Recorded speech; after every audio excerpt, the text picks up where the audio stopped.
Shalom Bapak Ibu Saudara, berjumpa kembali bersama dengan saya Pendeta Rio Pasaribu. Apa kabar kita semua? Saya percaya tentu kabar kita semua pasti baik-baik saja. Saudara-saudara, kita bisa melihat bahwa di sosial media begitu banyak viral bagaimana gereja-gereja ditutup, disegel, diserang dari para intoleran, saudara-saudara. Dan ini sedang merajalela, khususnya di negara Republik Indonesia, yaitu bangsa kita tercinta ini.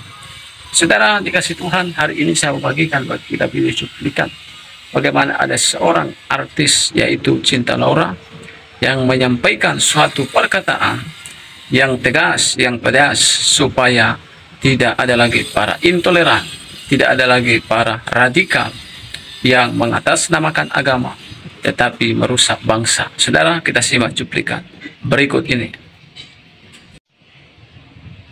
Assalamualaikum, salam sejahtera untuk kita semua. Om Swastiastu, Namo Buddhaya, salam kebajikan. Yang terhormat Pak Yakut Holil Kuomas, Menteri Agama Republik Indonesia.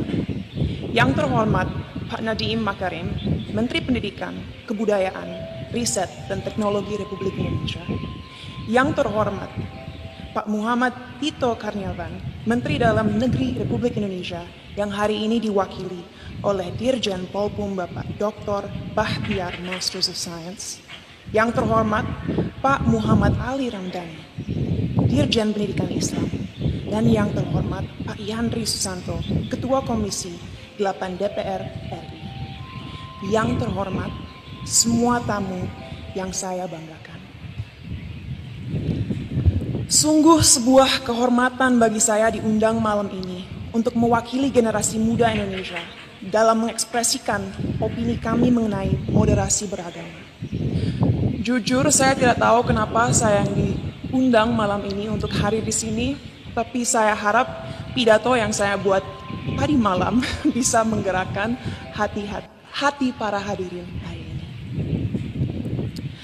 Sebagai generasi Z dan milenial, kamilah generasi yang akan bertanggung jawab dalam beberapa tahun ke depan atas arah yang akan diambil negara ini untuk menjadi negara yang lebih maju, modern, sejahtera, dan tentunya terkemuka di mata dunia.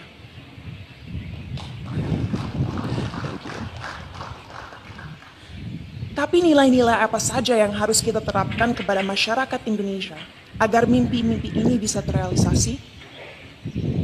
Pada saat ini, kita dalam situasi sulit, di mana adanya polarisasi dalam opini masyarakat. Terlihat jelas bahwa adanya ketidaksepakatan tentang apa yang dibutuhkan negara ini agar bisa benar-benar menjadi kesatuan yang kuat. Dalam satu sisi, generasi muda sekarang mempunyai keinginan besar untuk mempromosikan budaya dan identitas bangsa. Kami percaya akan pentingnya untuk negara-negara di luar sana melihat potensi, keunikan, dan kehebatan negara ini. Tapi di sisi lain, sampai detik ini, kita semua masih sering berkelahi dan menjatuhkan satu sama lain hanya karena perbedaan ras, suku, dan terutama agama. Bagi saya pribadi, hal tersebut sungguh ironis. Karena bukankah pasal 1 dari Undang-Undang PNPS mengatakan bahwa adanya 6 agama utama di negara ini? Bukankah moto negara ini Bhinneka Tunggal Ika, yaitu berbeda tapi satu? Tapi mengapa walaupun dengan fondasi negara yang begitu memeluk perbedaan dan toleransi, tetap saja masih ada konflik? Apa yang membuat agama mampu membuat kita melupakan inti dari identitas bangsa ini? Sebagai lulusan psikologi dan sastra Jerman, saya dari dulu memiliki kuriositas terhadap cara berpikir manusia. Oleh karena itu, pengetahuan tersebut saya perdalam dengan mempelajari filosofi. Sampai detik ini, saya tidak akan pernah lupa akan apa yang dikatakan oleh salah satu filsafat paling berpengaruh sepanjang masa, yaitu René Descartes. Ia mengatakan, manusia adalah makhluk yang finite atau terbatas, sedangkan Tuhan adalah sosok yang infinite atau tidak terbatas. Oleh karena itu, bagaimana kita sebagai makhluk yang terbatas merasa mempunyai kemampuan untuk mengerti sesuatu yang jauh di luar kapasitas kita? Bagaimana kita sebagai makhluk yang terbatas bisa memahami esensi dari sesuatu yang tidak terbatas? Inilah salah satu akar dari masalah yang kita miliki dalam masyarakat Indonesia sekarang. Karena pemahaman yang terbatas dan pemikiran yang tidak kritis, orang-orang terjebak dalam cara berpikir di mana mereka telah memanusiakan Tuhan, merasa memiliki hak dalam mendikte kemauan Tuhan, merasa tahu pikiran Tuhan, dan merasa berhak bertindak atas nama Tuhan. Inilah yang akhirnya seringkali berubah menjadi sifat radikal. Dalam perbincangan saya beberapa waktu lalu dengan Habib Hussein Jafar, kami berdua sepakat bahwa bahaya yang masyarakat kita alami sekarang adalah mengatasnamakan Tuhan untuk kepentingan pribadi. Menyesatkan generasi penerus bangsa dengan prinsip hidup yang sebenarnya tidak ada dalam Holy Scriptures atau kitab suci agama. Kenapa bisa seperti itu? Karena kita kurang membimbing dan memberikan masyarakat tools yang dibutuhkan agar bisa memahami sebuah ajaran dengan akal kritis. Sehingga mereka menjadi tersesat dalam cara berpikir mereka dan lupa akan pentingnya menyeimbangi segala ilmu yang dipelajari dan dimiliki dengan nilai-nilai yang ada dalam budaya, sains, ataupun aliran pemikiran lainnya. Saat saya masih bersekolah dulu, saya ingat sekali diharuskan untuk membaca kitab suci berbagai agama dari segi literatur dan juga filosofi. Sehingga saya diberikan kesempatan untuk bisa memahami keindahan setiap agama dan sadar bahwa pada akhirnya fungsi terbesar agama adalah satu, yaitu untuk membimbing kompas moral manusia, untuk mengingatkan manusia bahwa kita harus memperlakukan satu sama lain dengan hormat, bahwa kita harus bersyukur, dan bahwa kita semua harus sadar bahwa waktu kita di dunia ini hanyalah singkat dan terbatas. Oleh karena itu, ingatlah untuk selalu menjadi seseorang yang rendah hati dan siap membantu satu sama lain. Jadi, apa yang harus dilakukan ke depannya agar bisa melawan segala kebohongan yang ada? Apa yang kita bisa lakukan untuk memberdayakan rakyat bangsa ini? Saya rasa jawabannya cukup jelas. Satu, penting sekali kita segera mengingatkan kembali saudara-saudara kita akan indahnya, kayanya, dan uniknya budaya-budaya yang kita miliki di negara ini.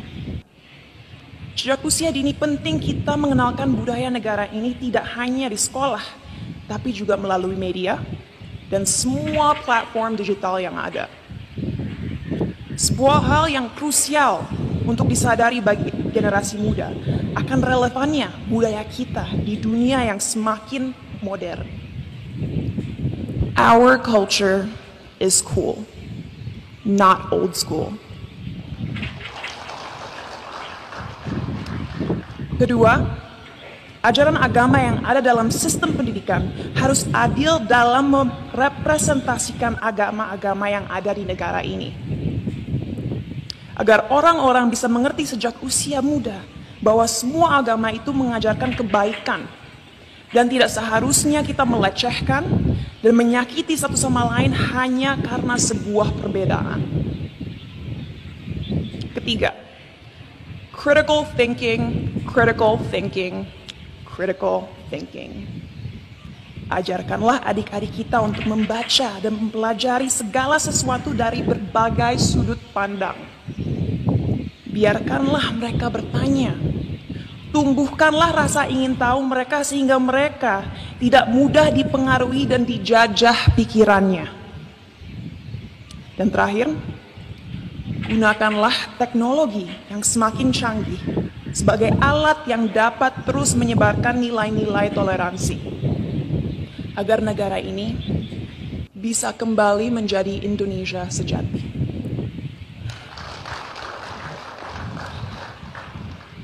Sebagai penutup, saya ingin membacakan quote berikut. A people without knowledge of their past, origin, and culture is like a tree with no roots. Tanpa fondasi yang kuat, tidak akan ada bangsa yang bisa bertahan. Oleh karena itu, ayo kita bersama-sama menjelmakan lambang Garuda dimanapun kita berada. Mari kita taat dalam beragama agar menjadi manusia yang bermoral, tapi mari kita juga merangkul budaya Indonesia untuk membimbing identitas bangsa. Terima kasih. Nah, itulah dia saudara-saudara cuplikan baru saja kita mendengar. Kiranya pemerintah memperhatikan keadaan yang sedang terjadi di bangsa kita, yaitu bangsa Indonesia. Karena begitu banyak intoleran yang mengatasnamakan agama, yang merasa dirinya punya agama, tetapi pekerjaan mereka adalah merusak gereja, menyerang gereja, menutup gereja. Itulah yang mereka kerjakan, saudara.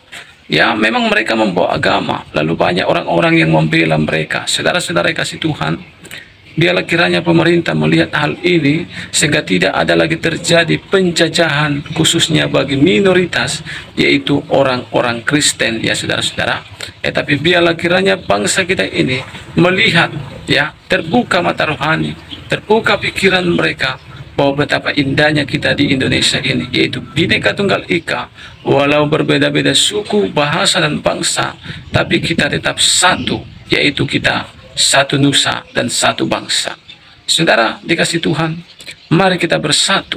Apapun agama kita, apapun suku kita, apapun ras kita, supaya kita menjaga kesatuan Republik Indonesia, supaya kita melindungi bangsa kita daripada intoleran, daripada radikal yang mengatasnamakan agama. Saudara-saudara, kiranya lewat video cuplikan ini, pesan tegas Manohok ini didengar oleh para intoleran, para radikal, supaya mereka berhenti melakukannya dengan terus-menerus. Tuhan memberkati kita. Shalom.